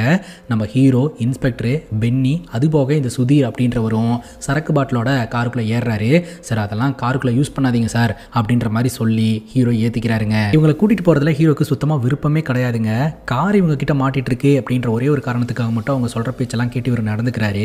உன்னை எல்லோருமே பென்ஸ்ன்னு கூப்பிட்றாங்களே, நீ என்ன ரவுடி அப்படின்ற மாதிரி கேட்க, அப்படியெல்லாம் இல்லை சார், முன்ன ஒரு காலத்தில் நான் ஃபைட் மாஸ்டராக இருந்தேன், நிறைய படங்களில் ஸ்டண்ட் மாஸ்டராக ஒர்க் பண்ணியிருக்கிறேன், பழனி அப்படின்ற ஒருத்தருக்கு கீழே தான் வேலை பார்த்துட்டு இருந்தேன். அப்புறம் ஒரு ஆக்சிடென்ட்டில் அங்கே வேலை பார்க்குற ஒருத்தர் இறந்து போயிட்டாரு. ஸோ ஸ்டண்ட் யூனியனில் இருந்து எங்கள் எல்லோரையுமே வெளியே அமிச்சிட்டாங்க. இறந்து போனவரே என்னோட க்ளோஸ் ஃப்ரெண்டும் கூட. அது மட்டும் இல்லாமல் இந்த காரை எடுத்து அதுக்கப்புறம் நான் டாக்ஸியாக ஓட்ட ஆரம்பிச்சிட்டேன் சார். கார் மேலே ரொம்ப பிரியமாக இருக்கிறதுனால எல்லோருமே என்ன பென்ஸ்ன்னு கூப்பிடுவாங்க அப்படின்ற மாதிரி ஹீரோ சொல்கிறாருங்க. இப்போ ரொம்ப தூரம் போயிட்டே இருக்கிறாங்க. அது ஒரு ஹில் ஸ்டேஷன், மலை மேலே ஏறிக்கிட்டு இருக்கிறாங்க. வண்டி ஓவர் ஹீட் ஆகுது அப்படின்னு சொல்லிட்டு வண்டியை கொஞ்சம் நேரம் ஓரமாக நிப்பாட்டுறாங்க. ஸோ எல்லோரும் வெளியில் நின்று பேசிகிட்டு இருக்கும்போது இந்த பென்னின்றவர் மட்டும் காருக்குள்ளேயே உட்காந்துக்கிட்டு இருக்கிறாருங்க. என்னாச்சு பென்னி அப்படின்னு இன்ஸ்பெக்டர் கேட்குறாரு. ரொம்ப கடுப்பாக இருக்கிறேன் சார், அந்த கடுப்பெல்லாம் போகணுன்னா இந்த வண்டியை நான் ஓட்டணும் அப்படின்ற மாதிரி சொல்ல, உனக்கு என்ன இந்த வண்டி ஓட்டணும் அவ்வளோதானே, ஒரு ரவுண்டு வேணா போயிட்டு வா அப்படின்ற மாதிரி சொல்ல, இந்த பென்னி பார்த்தீங்கன்னா வண்டியை ஸ்டார்ட் பண்ணுறதுக்கு ட்ரை பண்ணுறாரு. அப்போ நம்ம ஹீரோ வந்துட்டு, வேண்டாம் சார், என் வண்டியை நான் யாருக்குமே ஓட்டுறதுக்கு கொடுத்ததே கிடையாது, வண்டியில் இருக்கக்கூடிய கீரெல்லாம் கொஞ்சம் ரிஸ்க்கான ஒரு கீரு, நான் ஓட்டினா மட்டும்தான் கரெக்டாக இருக்கும், ஒழுங்காக வண்டியை கொடுக்க சொல்லுங்கள் சார் அப்படின்ற மாதிரி ஹீரோ கேட்குறாருங்க. பலதரப்பட்ட ஆர்குமெண்ட்டுக்கு அப்புறம் இன்ஸ்பெக்டரே பார்த்தீங்கன்னா, சரி பென்னி பின்னாடி போய் உட்காரு, அவனே ஓட்டட்டும் அப்படின்ற மாதிரி சொல்ல, நம்ம ஹீரோ பார்த்தீங்கன்னா இவங்களை உட்கார வச்சு வண்டி ஓட்டிட்டு போயிட்டு இருக்கிறாருங்க. அப்படி போயிட்டு இருக்கும்போதே பார்த்தீங்கன்னா மலை மேலே ஏதோ ஒரு வெளிச்சம் தெரியுது. அது என்ன வெளிச்சம் அப்படின்ற மாதிரி கேட்க இந்த சுதீர் சொல்கிறாரு, அங்கே வாழக்கூடிய மக்கள் வந்து திருவிழா கொண்டாடிட்டு இருக்கிறாங்க, ஸோ அங்கே வந்து விமர்சையாக வருஷம் கொண்டாடுவாங்க அப்படின்ற மாதிரி சொல்ல, அப்போ ஒன்று பண்ணலாம், அந்த திருவிழா நடக்கக்கூடிய இடத்துக்கு போகலாம், இந்த ஷார்ட்கட்டை யூஸ் பண்ணு, இந்த காட்டுக்குள்ளே போ அப்படின்ற மாதிரி சொல்ல, சார் இதுக்குள்ளெல்லாம் கார் போகாது சார் அப்படின்ற மாதிரி ஹீரோ சொல்கிறாரு. அதெல்லாம் போகும், நாங்களாம் ஜீப்லேயே வந்திருக்கிறோம் அப்படின்ற மாதிரி சொல்ல, சார் ஜீப்பு வேற கார் வேற, இந்த வண்டியெல்லாம் போகாது சார் அப்படின்ற மாதிரி ஹீரோ சொல்கிறாரு. ஆனால் ஃபோர்ஸ் பண்ணி அந்த காட்டு பகுதிக்குள்ளே வண்டியை ஓட்ட சொல்கிறாங்க.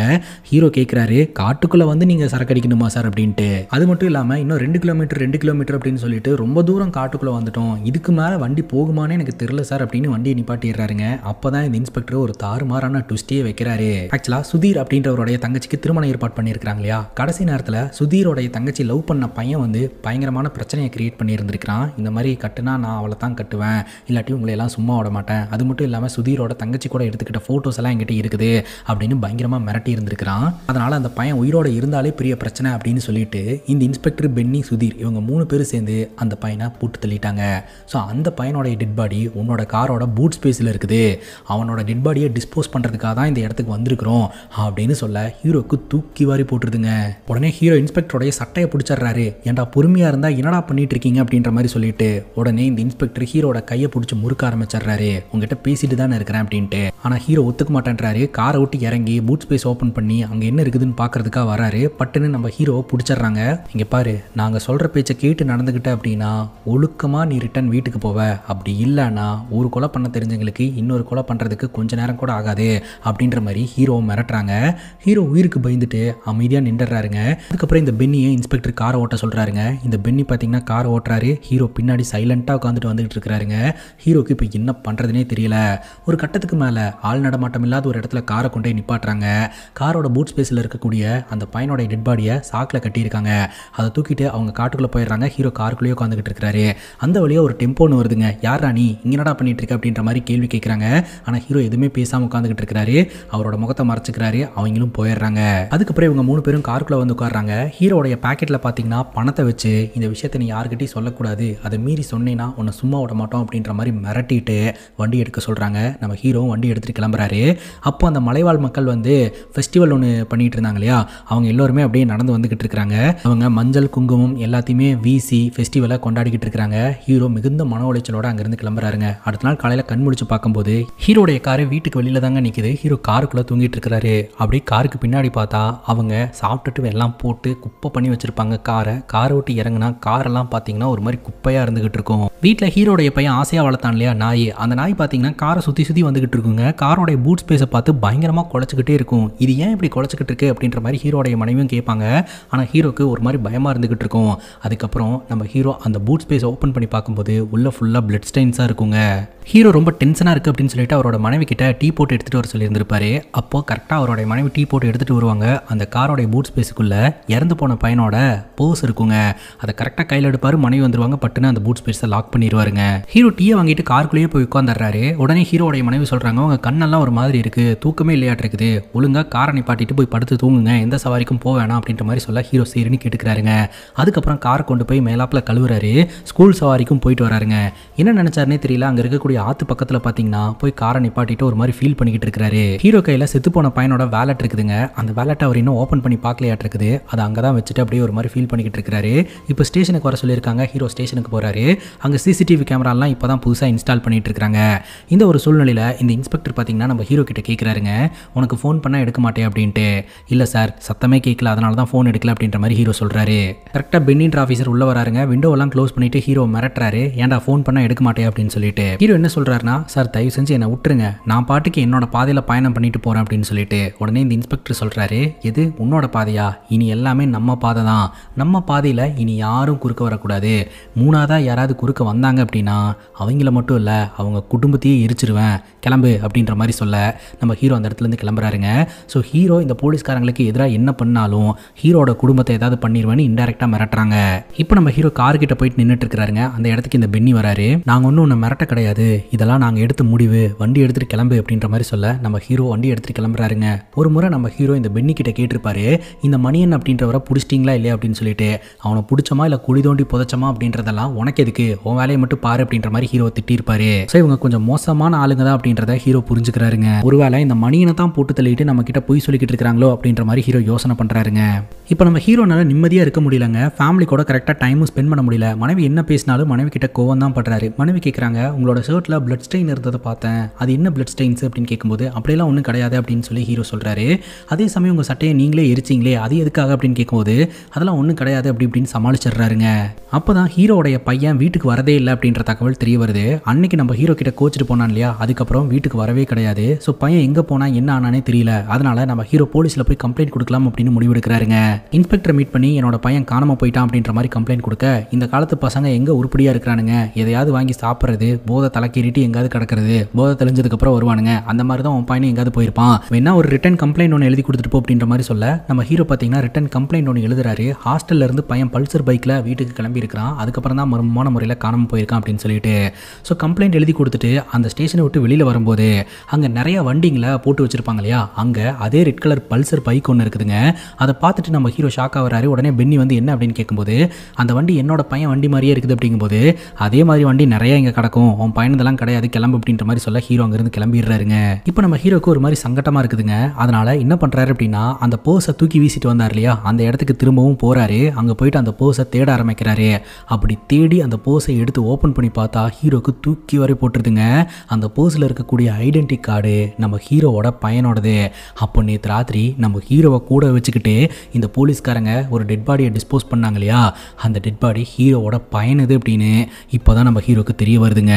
உசுரே போகிற மாதிரி வேதனைப்படுறாருங்க. உடனடியாக வீட்டுக்கு வந்து பாத்ரூம்குள்ளேயே உட்காந்து அழுதுகிட்டே இருக்கிறாருங்க. வெளியில் எப்போதும் போல் ஹீரோவோடைய மனைவி ஏதோன்னு சொல்லி திட்டிக்கிட்டே இருக்கிறாங்க.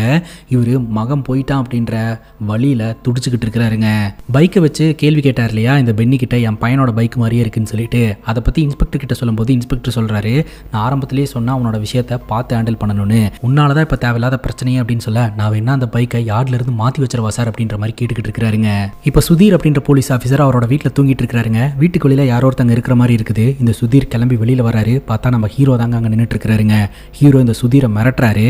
உண்மையை சொல்லுங்கடா, யாரடா கொன்னீங்க அப்படின்னு சொல்லி கேட்க, நீங்கள் வந்து தேவையில்லாமல் பேசிகிட்டு இருக்காத, இங்கேருந்து கிளம்பு அப்படின்ற மாதிரி சொல்ல, ஹீரோ பார்த்தீங்கன்னா இந்த சுதீர் அப்படின்ற போலீஸ் ஆஃபீஸரை அட்டாக் பண்ணி அங்கேருந்து கிட்னாப் பண்ணுறாரு.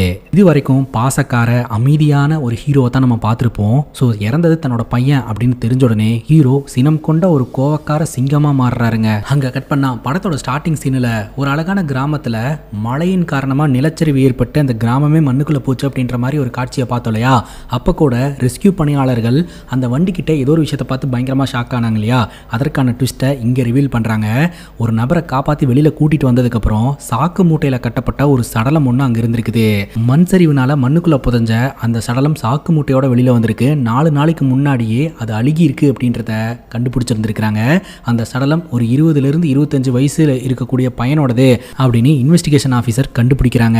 இந்த நியூஸ் பாத்தீங்கன்னா பயங்கரமா வைரல் ஆயிட்டு இருக்குது. இந்த நியூஸை பார்த்து இந்த இன்ஸ்பெக்டரும் பயங்கர ஷாக் ஆகுறாரு, இந்த பென்னியும் பயங்கர ஷாக் ஆகுறாரு. அது மட்டும் இல்லாமல் சுதீர் மர்மமான முறையில் காணாம போயிட்டான். அவங்க வீட்டில் விசாரிச்சு பார்க்கும்போது நேற்று ராத்திரி இந்த ஹீரோ தான் போயிருப்பாரு அப்படின்னு தோணுது. ஸோ அதனால நீங்க தான் சரி ஏதாவது ஒன்று பண்ணணும் அப்படின்ற மாதிரி சொல்ல, இந்த இன்ஸ்பெக்டர் பார்த்தீங்கன்னா சிரிச்ச முகத்தோடையே நம்ம ஹீரோடைய வீட்டுக்கு போறாருங்க.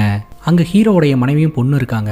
கரேஜ் ஓனர் கிட்ட இந்த இன்ஸ்பெக்டர் தனியாக கூப்பிட்டு இந்த மாதிரி வீட்டில் ஏதாவது பிரச்சனை அப்படின்னு கேட்கும்போது, இல்லையே என்னாச்சு சார் அப்படின்னு கேட்கும்போது, ஆக்சுவலாக நிலச்சரிவு ஏற்பட்ட இடத்துல ஒரு டெட் பாடி ஒன்று கிடைச்சது இல்லையா, அது இந்த பையனோடைய டெட் பாடியா இருக்கும் அப்படின்னு நாங்கள் சந்தேகப்படுறோம், அவங்கள வந்து ஐடென்டிஃபை பண்ண சொல்லுங்க அப்படின்ற மாதிரி சொல்லிடுறாருங்க. அதாவது இந்த இன்ஸ்பெக்டர் என்ன பிளான் பண்றாரு அப்படின்னா, இவங்க குடும்பத்துக்குள்ள ஏற்பட்ட பிரச்சனையின் காரணமா இவங்களே அந்த பையனை கொலை பண்ணி அங்க புதைச்சு வச்சிருக்காங்க அப்படின்ற மாதிரி ஃப்ரேம் பண்ண பாக்குறாருங்க.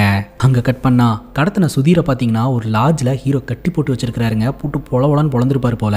இப்போ இந்த பை பிரிஞ்சு இருக்கு இல்லையா, அதை எடுத்துட்டு போயிட்டு நம்ம சுதீரோட கை விரல்ல போட்டு லாக் பண்ணிக்கிட்டு இருக்கிறாருங்க. இந்த சுதீர் வந்து சொல்லிடுறாரு, எனக்கும் இந்த சம்பவத்துக்கும் எந்த ஒரு தொடர்புமே கிடையாது, எனக்கு எதுவுமே தெரியாது, என்னோட தங்கச்சி கதையெல்லாம் வந்து அவங்க கட்டி விட்ட கதை, ஆக்சுவலா அந்த காட்டு வழியெல்லாம் எனக்கு தெரியும் அப்படின்றதுனால மட்டும்தான் என்னை கூட கூட்டிக்கிட்டாங்க, உனக்கு எப்படி எந்த மூமெண்ட்ல காருக்குள்ள டெட் பாடி இருக்குன்னு தெரிஞ்சதோ அந்த மூமெண்ட்ல தான் எனக்கும் தெரிஞ்சது அப்படின்ற மாதிரி இந்த சுதீர் சொல்றாருங்க. நம்ம ஹீரோ நினைச்சு பாக்குறாருங்க, நம்ம ஹீரோ கார் வேணும் அப்படின்னு சொல்லிட்டு இந்த ஸ்டேஷன் பக்கம் சுத்தி சுத்தி வந்துகிட்டு இருக்கும்போது அந்த டைம்ல நம்ம ஹீரோவோட பையனை ஸ்டேஷனுக்குள்ளேயே வச்சு ரொம்ப கொடூரமா டார்ச்சர் பண்ணி கொலை பண்ணி இருந்திருக்காங்க. ஆனா எதற்காக ஹீரோவோட பையனை டார்கெட் பண்ணி கொலை பண்ணாங்க அப்படின்றது இன்னும் சஸ்பென்ஸா தாங்க இருக்குது. இப்போ நம்ம ஹீரோ பாத்தீங்கன்னா இந்த இன்ஸ்பெக்டர் கிட்ட பேசுறாரு, நீயும் பென்னியும் சேர்ந்து என்னோட பையனை என்னடா பண்ணீங்க அப்படின்னு கேட்கும்போது, பென் பிரின்ஸு ஏன்டா இப்படிலாம் பேசிட்டு இருக்க, இப்போ தாண்டா அவனோட வீட்டுக்கு போயிட்டு வந்தேன், உன் பையன் சேஃபாக தாண்டா இருக்கான், அதெல்லாம் ஒன்றும் பிரச்சனை இல்லைடா அப்படின்ற மாதிரி சொல்ல, இது வரைக்கும் நீங்கள் சொல்கிற பேச்செல்லாம் கேட்டு நான் நடந்துக்கிட்டேன், இனிமேல் நான் சொல்கிற பேச்சை கேட்டு நீங்கள் நடந்துக்கணும் அப்படின்ட்டு ஃபோனை கட் பண்ணிடுறாருங்க. இப்போ நம்ம ஹீரோ பார்த்தீங்கன்னா இன்ஸ்பெக்டரை அந்த லாட்ஜுக்கு வர சொல்கிறாருங்க. இந்த இன்ஸ்பெக்டரும் பார்த்தீங்கன்னா அந்த லாட்ஜுக்கு வராரு. அங்கே வச்சு இவங்க 2 பேரும் பேசுகிறாங்க. அப்போ இந்த இன்ஸ்பெக்டர் வந்து சொல்கிறாரு, இது வரைக்கும் தெரிஞ்சோ தெரியாமலோ போலீஸ் யூனிஃபார்ம் போட்டு ஏகப்பட்ட கிரைமை பண்ணியிருக்கேன், இன்னும் ஒரு 2-3 நாள் எனக்கு ரிட்டையர்மெண்ட் கிடைக்க போகுது, ரிட்டையர்ட் ஆனாலும் இதே ஜார்ஜ் தான், நான் இப்படி தான் இருப்பேன் அப்படின்ற மாதிரி சிரிக்கிறாருங்க. இந்த ஜார்ஜ் அப்படின்ற இன்ஸ்பெக்டர் போலீஸே இல்லைங்க, பக்காவான ஒரு கிரிமினல் ஆட் இருக்குதுங்க. நீ சொன்ன உடனே நான் இந்த இடத்துக்கு வந்திருக்கேன், நான் வரும்போது கண்டிப்பாக நீ என் மேலே என்ன காண்டில் இருப்பேன்னு எனக்கு நல்லாவே தெரியும், அப்படி இருந்தும் ஒத்தால நான் தனியாக இந்த இடத்துக்கு வந்திருக்கேன்னா பேக்கப் பிளான் இல்லாமையா வந்திருப்பேன் அப்படின்னு சொல்லிட்டு இந்த இன்ஸ்பெக்டர் ஒரு ட்விஸ்ட்டை வைக்கிறாருங்க. இவங்க காட்டுக்குள்ளே காரில் ஒன்றா போகும்போது ஹீரோ அவரோட கதையை சொல்லியிருந்திருப்பார் இல்லையா, இந்த மாதிரி நான் ஸ்டண்ட் மாஸ்டராக இருந்தேன், என்னோட நண்பன் வந்து இறந்து போயிட்டாரு, அதுக்கப்புறம் ஸ்டண்ட் யூனியன்லேருந்து எல்லோரும் வெளியில் வந்துட்டோம், நான் டாக்ஸி ஓட்ட ஆரம்பிச்சிட்டேன்னு சொல்லிட்டு. ஸோ அவரோட நண்பனுடைய மனைவியை தான் பார்த்தீங்கன்னா இவர் திருமணம் பண்ணியிருக்கிறாரு. ஹீரோவோட பையன் இருக்கான் இல்லையா, அவன் வந்து ஹீரோவோட பயாலஜிக்கல் பையனே கிடையாதுங்க, முதல் கணவருக்கு பிறந்த பையங்க. இப்போ இந்த இன்ஸ்பெக்டர் என்ன சொல்கிறாரு அப்படின்னா, நீ சொன்ன கதையெல்லாம் வச்சு நான் பக்காவான ஒரு பிளானை போட்டுட்டேன், ஸோ நீ வந்து அந்த லேடியை கல்யாணம் பண்ணிக்கணும் அப்படின்றதுக்காக உன்னோட நண்பனை ஸ்டண்ட்டு பயிற்சியின் போது தள்ளி விட்டு கொலை பண்ணிட்ட, அதுக்கப்புறம் நீங்கள் 2 பேரும் கல்யாணம் பண்ணி சந்தோஷமாக வாழ ஆரம்பிச்சிட்டிங்க. ஆனால் உன் பையன் உன்னோடைய பொண்ணுக்கிட்ட அத்துமீறலில் ஈடுபட்டு இருந்திருக்கான், ஆரம்பத்தில் உன் பொண்ணும் அக்செப்ட் பண்ணிட்டு இருந்திருக்கா, ஒரு கட்டத்துக்கு மேலே அவன் தொல்லை கொடுக்குறான் அப்படின்னு சொல்லிட்டு உன் பையனை நீங்கள் பிளான் பண்ணி கொலை பண்ணிட்டீங்க அப்படின்ற மாதிரி ஒரு விஷயத்தை கிரியேட் பண்ணிட்டாருங்க. இப்போ நம்ம ஹீரோக்கு வந்தது பாருங்க கோவம், அவர் அட்டாக் பண்ண ஆரம்பிச்சிடுறாரு. உடனே போலீஸ்காரங்களும் அந்த இடத்துக்கு வந்துடுறாங்க, எல்லாத்தையுமே போட்டு பயங்கரமாக அடிக்கிறாரு. இருந்தாலும் எல்லோரும் சேர்ந்து நம்ம ஹீரோவை கண்ட்ரோல் பண்ணுறாங்க. இப்போ ஸ்டேஷனுக்கு பார்த்தீங்கன்னா ஹீரோவுடைய மனைவியும் பொண்ணையும் இந்த பென்னின்ற போலீஸ் ஆஃபீஸர் வச்சு அடின்னு அடித்து டார்ச்சர் பண்ணிக்கிட்டு இருக்கிறாருங்க. இப்போ நம்ம ஹீரோ பார்த்தீங்கன்னா அரெஸ்ட் பண்ணி ஸ்டேஷனுக்கு கூட்டிகிட்டு வராங்க. மொத்த மீடியாவும் அங்கே தான் இருக்குது, பொதுமக்களும் இருக்கிறாங்க. என்னடா இந்த ஆள் இப்படி இருக்கான் அப்படின்ற மாதிரி எல்லோருமே பார்த்துக்கிட்டு இருக்கிறாங்க. ஹீரோடைய மனைவி மற்றும் பொண்ணை பார்த்தீங்கன்னா அதே ஸ்டேஷனுக்குள்ளே தான் வச்சுருக்காங்க. நம்ம ஹீரோவை கூட்டிகிட்டு வந்து உட்கார வைக்கிறாங்க. அதாவது இது வரைக்கும் இவங்க கிரியேட் பண்ணி வச்சுருக்காங்க இல்லையா, இது எல்லாத்தையுமே உண்மைன்னு ஒத்துக்க சொல்லி டார்ச்சர் பண்ணுறாங்க. இப்போ இந்த பென்னின்ற போலீஸ் ஆஃபீஸர் ஸ்டேஷனில் வச்சு ஹீரோடைய மனைவியும் பொண்ணையும் அட்டாக் பண்ணார் இல்லையா, அது பார்த்தீங்கன்னா பெரிய இஷ்யூவாக மாறிக்கிட்டு இருக்குது, அது எப்படி அட்டாக் பண்ணலான்ட்டு. அப்போ இந்த இன்ஸ்பெக்டர் கிட்ட போயிட்டு பேசுகிறாரு, நீங்கள் சொல்கிற பேச்சை கேட்டு தானே சார் நான் எல்லாம் பண்ணிட்டு இருக்கேன், நீங்கள் சொன்னீங்கன்னு சொல்லிட்டு தானே சார் அந்த குடும்பத்துக்கு எதிராக நான் கட்டுக்கதைகள்லாம் கிளப்பி விட்டேன் அப்படின்ற மாதிரி சொல்ல, இருந்தாலும் நீ அந்த அம்மா பொண்ணு மேலே கை வச்சிருக்க கூடாது, உன்னால தான் இந்த பிரச்சனையே அப்படின்ற மாதிரி கலட்டியோட பார்க்குறாருங்க. நீ உருவாக்கின கதை மாதிரி நான் ஏகப்பட்ட கதைகளை என்னால் உருவாக்க முடியும் அப்படின்ற மாதிரி சொல்லிடுறாரு. அப்போ அந்த இடத்துல சுதீர் நின்றுக்கிட்டு இருப்பாரு. சுதீர் சொல்லுவார், ஆக்சுவலாக இந்த இன்ஸ்பெக்டர் கிட்ட மாட்டிட்டு இருக்கக்கூடிய ஹீரோக்கும் நமக்கும் எந்த வித்தியாசமும் கிடையாது, நம்ம எல்லாத்தையுமே அவன் ஒரு ஆளாக தான் பார்த்துக்கிட்டு இருக்கான் அப்படின்னு சொல்லிட்டு இன்ஸ்பெக்டர் ஒரு சுய தேவைக்கு மட்டும் இவங்களை பயன்படுத்திக்கிற மாதிரி நமக்கு தெரியுதுங்க. இப்போ இந்த வழக்கு கோர்ட்டுக்கு வருதுங்க. ஸோ நம்ம ஹீரோவை அட்டாக் பண்ணியிருக்காங்க அப்படின்ற மாதிரி ஒரு பக்கம் வாதாடிக்கிட்டு இருக்காங்க. இந்த பென்னி என்ன சொல்றாரு அப்படின்னா, நாங்களாம் அட்டாக் பண்ண கிடையாது, அவர் பிடிக்க போகும்போது அடிபட்டுருச்சு அப்படின்ற மாதிரி சொல்றாங்க. ஸோ போதுமான ஆதாரங்கள் இல்லாதனால 5 நாள் டைம் தரேன், ஆதாரங்களை எல்லாம் ரெடி பண்ணிட்டு வாங்க அப்படின்ற மாதிரி சொல்லிடுறாங்க. நம்ம ஹீரோவை ஜெயிலுக்கு கூட்டு போறாங்க. இந்த இன்ஸ்பெக்டர் அந்த இடத்துக்கு வந்து நம்ம ஹீரோவை பார்த்து இலக்கரமா சிரிச்சுக்கிட்டு இருக்காருங்க. ஹீரோக்கு செம்ம காண்டாகுது. ஹீரோ பார்த்தீங்கன்னா போலீஸ்காரங்களுடைய கஸ்டடிக்கு போறாரு. இன்னொரு பக்கம் இந்த இன்ஸ்பெக்டருக்கு பார்த்தீங்கன்னா ரிட்டையர்மெண்ட் கொடுத்து வாழ்த்தியெல்லாம் அனுப்பி வைக்கிறாங்க. இப்போ இந்த இன்ஸ்பெக்டர் வந்து சொல்றாருங்க, இன்னைக்கு ராத்திரி ஸ்டேஷன்ல யாரும் இருக்க வேண்டாம், ஸோ எல்லாரையுமே அமுச்சு விட்டுரு, ஒரு குரூப் இந்த இடத்துக்கு வருவாங்க, அவங்க நம்ம ஹீரோவோட கதையை பார்த்துப்பாங்க அப்படின்ற மாதிரி சொல்ல, நீங்கள் சொல்கிற பேச்சை கேட்டு தான் சார் இந்த நிலமையில வந்து நிற்கிறேன், இதுக்கு மேலே உங்கள் பேச்சை கேட்டேன்னா அவ்வளோதான் அப்படின்ற மாதிரி சொல்ல, உடனே இந்த இன்ஸ்பெக்டர் சொல்கிறாரு, நான் ரிட்டையர்ட் ஆகிட்டேன், இனிமேல் நீ தான் இன்ஸ்பெக்டரு, எல்லாத்தையும் நீ தான் பார்த்துக்கிட்டாகணும் அப்படின்ற மாதிரி சொல்லிட்டு அங்கேருந்து கிளம்பிடுறாருங்க. ஸோ இன்னைக்கு ராத்திரி ஸ்டேஷனில் வச்சு ஹீரோ போட்டு தள்ளுறதுக்கு பிளான் பண்ணுறாங்க அப்படின்றது நமக்கு தெளிவாக தெரியுது. இப்போ நம்ம ஹீரோ உள்ள உட்கார வச்சிருக்காங்க. அந்த இடத்துக்கு இந்த பென்னியும் ஆட்களும் வராங்க. அப்போ நம்ம ஹீரோ கிட்ட இந்த பென்னி சொல்கிறாரு, எப்படியும் நீ சாக போகிற, சாவறதுக்கு முன்னாடி உன் பையனுக்கு என்னாச்சு அப்படின்றத தெரிஞ்சுக்கோ அப்படின்னு சொல்லிட்டு விஷயத்த சொல்லிடுறாரு. ஹீரோட பையனை கொலை பண்ணது வேற யாரும் கிடையாது, அந்த இன்ஸ்பெக்டர் தான். இந்த இன்ஸ்பெக்டர் பார்த்தீங்கன்னா ஹீரோட பையனை ஸ்டேஷனுக்கு ஜட்டியோட கூட்டிகிட்டு வந்து உட்கார வச்சு அடின்னு அடிச்சிருந்துருக்காரு. அதுக்கப்புறம் அவர் கோவத்தில் அடித்த அடியில் பையன் ஸ்பாட்லேயே இறந்து போயிட்டான். அதுக்கப்புறம் தான் பார்த்தீங்கன்னா பையனோட டெட் பாடியை இந்த பூட் ஸ்பேஸில் வச்சு ஹீரோ வச்சு டிஸ்போஸ் பண்ண வச்சிருந்துருக்கானுங்க. ஆனால் நம்ம ஹீரோ என்ன பண்ணுறாருன்னா, கொல்ல வந்தவங்களை அடிச்சு போட்டு இந்த பென்னியை போட்டு பொலன்னு பொழக்கிறாருங்க. தன்னோட பையனை எப்படி அட்டாக் பண்ணி கொலை பண்ணாங்களோ அதே மாதிரி இந்த பென்னியும் பயங்கரமாக அடிச்சு பென்னியை பிடிச்சி இழுத்துட்டு போயிட்டு இருக்கிறாருங்க. ஸோ ஹீரோ ஸ்டேஷன்லேருந்து தப்பிச்சிட்டார் அப்படின்ற நியூஸ் தெரிய வருது. உடனடியாக எல்லா செக் போஸ்ட்லையும் நின்று நம்ம ஹீரோவை தேடிக்கிட்டு இருக்காங்க. ஒரு பக்கம் இந்த இன்ஸ்பெக்டரும் பயங்கர ஷாக் ஆயிடுறாருங்க, அவன் எப்படி தப்பிக்கலாம் அப்படின்னு சொல்லிட்டு. எப்படியும் ஹீரோ தப்பிச்சு வீட்டுக்கு தான் போவார் அப்படின்னு சொல்லிட்டு உடனடியாக இந்த இன்ஸ்பெக்டர் பார்த்தீங்கன்னா ஹீரோட வீட்டுக்கு போயிட்டு ஹீரோடைய மனைவி மற்றும் மகளை லத்தியால போட்டு அடின்னு அடிக்கிறாருங்க. அவன் எப்படியும் இங்கே தானே வருவான் அப்படின்னு சொல்லிட்டு வருவார், வந்து உங்களுக்கு கொடுக்க வேண்டியதை கொடுப்பாரு அப்படின்ற மாதிரி ஹீரோடைய மனைவி சொல்கிறாங்க. அப்போ நம்ம ஹீரோ கால் பண்ணுறாரு, நான் இப்போ எங்கே இருக்கேன் தெரியுமா, உன்னோட வீட்டில், உன்னோட பொண்ணு என்னோட கண்ட்ரோல் கண்ட்ரோலில் இருக்கா, ஒழுங்கா இங்கே வா அப்படின்ற மாதிரி சொல்ல மிரண்டு போய் இந்த இன்ஸ்பெக்டர் அங்கேருந்து கிளம்புறாருங்க. அங்கே போயிட்டு தன்னோட பொண்ணை தேட ஆரம்பிக்கிறாரு. ஹெவியாக மழையும் பெய்ய ஆரம்பிக்குது. அப்போ நம்ம ஹீரோ பின்னாடி இருந்து அட்டாக் பண்ணுறாரு. இந்த இன்ஸ்பெக்டரை போட்டு பொலன்னு புழக்கிறாரு. இந்த இன்ஸ்பெக்டரை அங்கே வச்சே பார்த்தீங்கன்னா கழுத்தை நெரிச்சு கொலையும் பண்ணுறாரு. ஸோ அந்த காருக்குள்ளே இந்த பென்னியோட டெட் பாடி இருக்கிறத பார்த்து இன்ஸ்பெக்டரும் ஷாக் ஆகிறாரு. ஸோ ஜன்னல் கிட்ட இவருடைய பொண்ணு சேஃபாக அங்கே நின்று எல்லாத்தையுமே பார்த்துக்கிட்டு இருப்பா. அப்போ தாங்க ஹீரோட பையனை எதுக்காக இந்த இன்ஸ்பெக்டர் கொலை பண்ணாரு அப்படின்ற சஸ்பென்ஸையே ரிவீல் பண்ணுறாங்க. ஹீரோட பையனும் மேரியும் பார்த்தீங்கன்னா லவ் பண்ணிக்கிட்டு இருந்திருக்கிறாங்க. மேரி கிட்ட இவர் எல்லா உண்மையுமே சொல்லி இருந்திருக்கிறாரு. ஹீரோ அந்த டைமில் பார்த்தீங்கன்னா இந்த ஸ்டண்ட் மாஸ்டராக ஒர்க் பண்ணிட்டு இருக்கும்போது அங்கே நடந்த விபத்தில் வந்துட்டு ஹீரோவோடைய பையன் இருக்கான் இல்லையா, பையனோட பயாலஜிக்கல் ஃபாதர் இறந்து போயிட்டாருங்க. ஃபாதர் இறந்து போனதுக்கப்புறம் வாழ்க்கையில் என்ன பண்ணுறதுனே தெரியாமல் அம்மாவும் பையனும் அப்படியே தனிச்சு விடப்பட்டு இருந்திருக்கிறாங்க. ஸோ நீங்கள் எங்கேயும் போக வேணாம், உங்களுக்கு நான் இருக்கிறேன் அப்படின்னு சொல்லிட்டு நம்ம ஹீரோ பார்த்தீங்கன்னா கல்யாணம் பண்ணிக்கிட்டாருங்க. அதுக்கப்புறம் பார்த்தீங்கன்னா இவங்க குடும்பமாக வாழ்ந்துக்கிட்டு இருக்கிறாங்க. என்னதான் எனக்கும் என்னோட அப்பாவுக்கும் ஏகப்பட்ட கருத்து வேறுபாடுகள் இருந்தாலும் அவருக்கு என் மேலே அதிக அளவு பாசம் இருக்குது. அவர் ரொம்ப நல்லவர். உன்னுடைய அப்பா தினமும் உன்னை டார்ச்சர் பண்ணிக்கிட்டு இருக்கிறாரு அப்படின்னு நீ சொன்னல, நீ எங்கள் வீட்டுக்கு வந்துரு, உன்னை நல்லபடியாக பார்த்துப்போம் அப்படின்ற மாதிரி தான் ப்ரொப்போஸே பண்ணியிருந்திருப்பாருங்க. ஆக்சுவலாக இந்த இன்ஸ்பெக்டர் அவரோட பொண்ணை பயங்கரமாக டார்ச்சர் பண்ணியிருக்கிறாரு. அந்த பொண்ணுனால அந்த வீட்டில் இருக்கவே முடியாத ஒரு சூழ்நிலை தான் இருந்திருக்குது. அதுக்கப்புறம் இந்த மேரியும் நம்ம ஹீரோவோட பையனும் லவ் பண்ணிக்கிட்டு இருக்கிற விஷயம் இந்த இன்ஸ்பெக்டருக்கு தெரிய வந்திருக்கு. நீ யார் கூட பேசுகிற அப்படின்னு சொல்லிட்டு ஃபோனை பிடுங்கி செக் பண்ணி பார்த்ததுல நம்ம ஹீரோட பையன் அப்படின்னு தெரிய வந்திருக்கு. ஸோ பையனை ஸ்டேஷனுக்கு கூட்டிகிட்டு வந்து போட்டு அடின்னு அடிச்சிருந்திருக்கிறாரு. அடிச்சதில் அவன் மயக்கம் போட்டு விழுந்துட்டான். அப்போ இந்த பென்னி சொல்லியிருக்கிறாரு, சார் பையன் இன்னும் மயக்கத்தில் தான் இருக்கிறான், ஹாஸ்பிட்டலுக்கு கூப்பிட்டு போயிடலாம் அப்படின்ட்டு. அதுக்கு இந்த இன்ஸ்பெக்டர் சொல்லியிருக்கிறாரு, சாவை தேடி வந்தவனை பொழைக்க சொல்கிறியா அப்படின்னு சொல்லிட்டு அங்கே வச்சு ஹீரோட பையனை கொலை பண்ணி இருந்திருக்கிறாருங்க. அதுக்கப்புறம் ஹீரோ வச்சு டிஸ்போஸ் பண்ணிடலாம், மற்ற பிரச்சனைகள்லாம் ஏதாவது வந்தது அப்படின்னா இவனையே ஃப்ரேம் பண்ணிடலான்னு பிளான் பண்ணி தான் இந்த இன்ஸ்பெக்டர் எல்லாத்தையுமே பண்ணியிருக்கிறாரு. இந்த உண்மைகள் எல்லாத்தையுமே தெரிஞ்சுக்கிட்ட நம்ம ஹீரோ பார்த்தீங்கன்னா இந்த பென்னி மற்றும் இன்ஸ்பெக்டரை கொடூரமாக கொலை பண்ணிட்டு போலீஸில் சரண்டரும் ஆகுறாரு. இப்போ மீடியாக்காரங்க நம்ம ஹீரோ கிட்ட வந்து கேள்வி கேட்குறாங்க.